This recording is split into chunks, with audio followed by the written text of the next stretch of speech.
We'll go ahead and begin our post-race availabilities for tonight's Irwin Tools night race. We are now joined by our second place finisher, Kevin Harvick, driver of the number 4 Budweiser Jimmy John Chevrolet, and our third place finisher, Denny Hamlin, driver of the number 11 FedEx Ground Toyota. Denny, Kevin, why don't you go ahead and walk us through your race tonight? We had a very average car. For most of the night, I thought we were pretty good early. Lost the handle on it when the track really got rubbered up a bunch, and then we got better there at the end. But we still just didn't have the speed to run with these with the front two guys on that last run. Could hang with them for the first part of the run, but then I couldn't work traffic that well, and those guys were able to get away. But just a decent average day. Definitely not what we expected. Yeah, we had an interesting night. We went to the back twice and passed a bunch of cars, and I think all in all it's just a huge credit to the team. They just keep bringing fast cars to the racetrack, and we're able to overcome a lot of things, and everybody just keeps grinding away at whatever the circumstances are, and we're able to overcome things, and that's really what it's going to be about over the last 10 weeks. Obviously you want to win races, but we're in position and feel like we can get that momentum swing at any point, if it just starts going our way.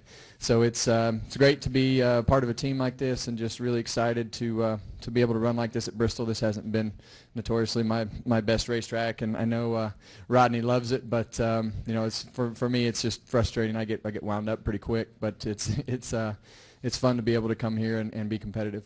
We'll go ahead and open it up to questions. Please state your name and affiliation. We'll start up front with Mike Embry. Mike Embry at USA Today. Kevin, you were in Joey's shadow there for a while. Did you feel like you might have a shot?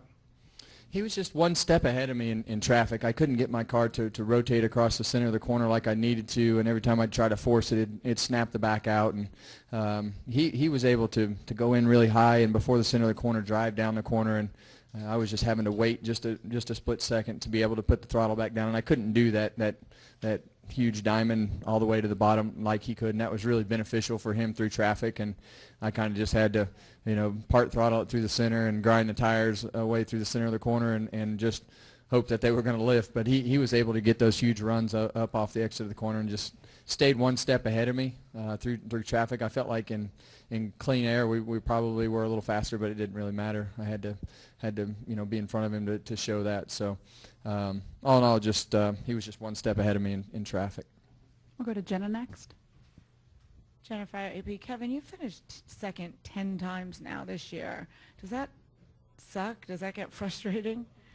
Well, I can tell you that we finished 39th at Michigan and 39th here, and that wasn't near as cool as finishing second. I think you have to put it all in perspective, and I think when you're I've been in a position where you're fighting for your life to run 15th, and I know that the momentum and just as it did last year, we were kind of in this little slump, and this isn't really a slump. This is just kind of circumstances we self-created tonight with 2 penalties on pit road. But still, in the end, those circumstances have kept us from winning some races, and we've had lug nuts knock valve stems off twice, and we were leading an engine blow up. But when you're in position to do that and finish second 10 times and win a couple races, and that's half the races that we've run so far. So it's I'm honored to drive the car. I'm not frustrated at all because I've been on the other side of this fence, and you'd give everything in the world to finish second every week because it's not easy. I mean, this is a hard sport, and to go to all these different types of racetracks and see the success that the team has. I couldn't be prouder of all the guys on my team and to drive the cars because I know that at any moment you can rattle off 2 or 3 wins in a row or at any type of racetrack. So it's fun. Any final questions? We'll go back to Jenna for a follow-up. Denny, did you expect a JGR car to win tonight? I thought we all had a great shot for sure, but this track changes so much. I mean, we practice in the mornings, track's not rubbered up, and then we practice in the middle of the afternoon, and the track's rubbered up, but it's hotter. So the conditions, everything changes so much at night here that you can't just think that because you're really good in practice, you're going to be good in the race here. So I think, did I expect it? No, but I thought it was probable. We'll go to Nate. Nate Ryan, NBC Sports. Both of you guys, I think, are testing at Homestead this coming week. I know it's an off week, but it seems like it's still a pretty pivotal test, given that's the championship round. What do you There's think? no off weeks in racing. Only for you guys. Oh, yeah. What are you guys looking to for Homestead, and can that be a real indicator of who's going to be strong for the championship round?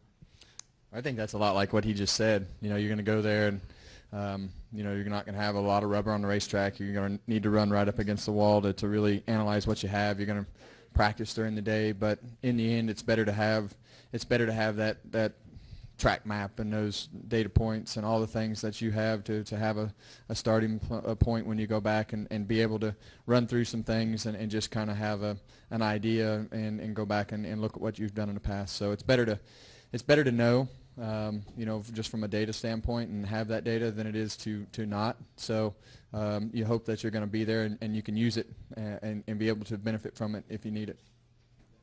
Yeah, I don't know as a driver if it's a benefit, but more so for the team for sure. The data that they can collect is very, very important. And I know last year when we tested Homestead before the final race, it paid dividends. We ran really well.